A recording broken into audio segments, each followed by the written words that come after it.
पाकिस्तान द्वारा कश्मीर के पहलगाम में जो हिंदुओं पर हमला किया गया था, उनका धर्म पूछकर और उनकी हत्या की गई थी बहुत ही बेरहमी से, उसका बदला भारत ने पिछले 2 दिनों से लेना शुरू कर दिया है ऑपरेशन सिंदूर के नाम से। हालांकि उससे पहले कश्मीर में जितने भी लोकल्स ने, वहां के लोगों ने, जिन्होंने भी उनकी मदद की थी, उनके तमाम लोगों के घर उड़ा दिए गए और बहुत लोगों को, करीब 1000-1500 संदिग्ध लोगों को, हालांकि कश्मीर के तो जितने लोकल से सभी संदिग्ध में ही काउंट करिए तो ज्यादा बेहतर है, लेकिन फिर भी जो ज्यादा संदिग्ध है उनको हिरासत में लिया गया, उनके घर तोड़े गए। तमाम जो भी प्रक्रिया थी फौज की ओर से, इंडियन आर्मी की ओर से, बॉर्डर क्षेत्र को और मजबूत किया गया।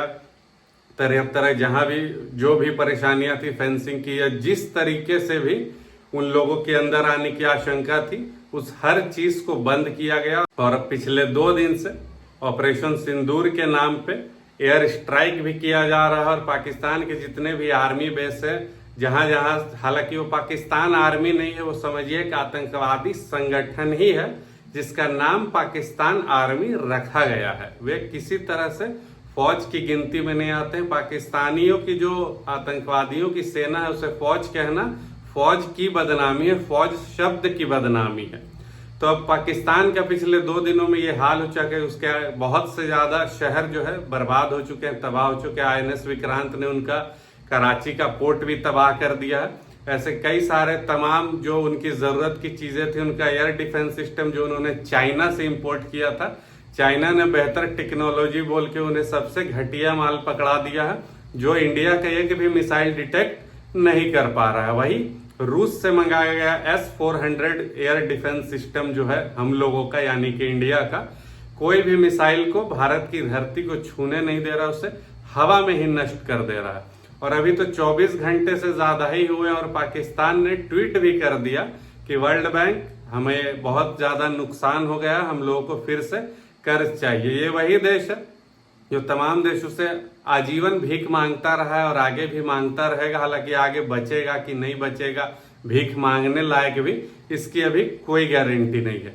वहां पर पेट्रोल डीजल 250 रुपए लीटर में भी पार हो गए हैं और वह 90s वाली बाइक और कारें अभी भी चल रही हैं। उनको अपडेट क्या करेंगे, खाने के लाले पड़े हुए हैं उनके। तो आटा खाने को लोग तरस रहे हैं। यहाँ तक कि रिपोर्ट ये भी आई हुई है कि वे लोग चाय भी अब आधा कप पी रहे हैं, पूरा कप चाय भी नहीं पी पा रहे हैं।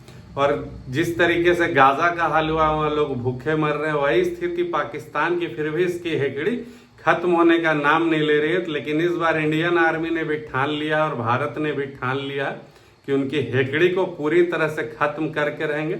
और तमाम जो आसपास के देश जो उनकी आतंकवादी गतिविधियों से सदैव परेशान रहते हैं, हमेशा वे अपने जो तरक्की है उस बारे में नहीं सोचते, लेकिन कोई दूसरा देश तरक्की कैसे उसकी रोके, हमेशा इसी में परेशान रहते हैं। यहाँ तक उसका आर्मी चीफ भी एक तरह का आतंकवादी ही है और वो पूरा आतंकवादी संगठन चला रहा है। किसी तरह का आर्मी, वो पाकिस्तानी सेना नहीं है। और किसी भी देश से वो अपने जो मुल्क है, आवाम जो बोलता है, वो लोग उसके नाम पे भी यदि पैसा लेता है तो उसे भी दहशतगर्द, आतंकवाद, उसी को पनपने में, हेल्प करने में अपना पूरा पैसा लगा देता है।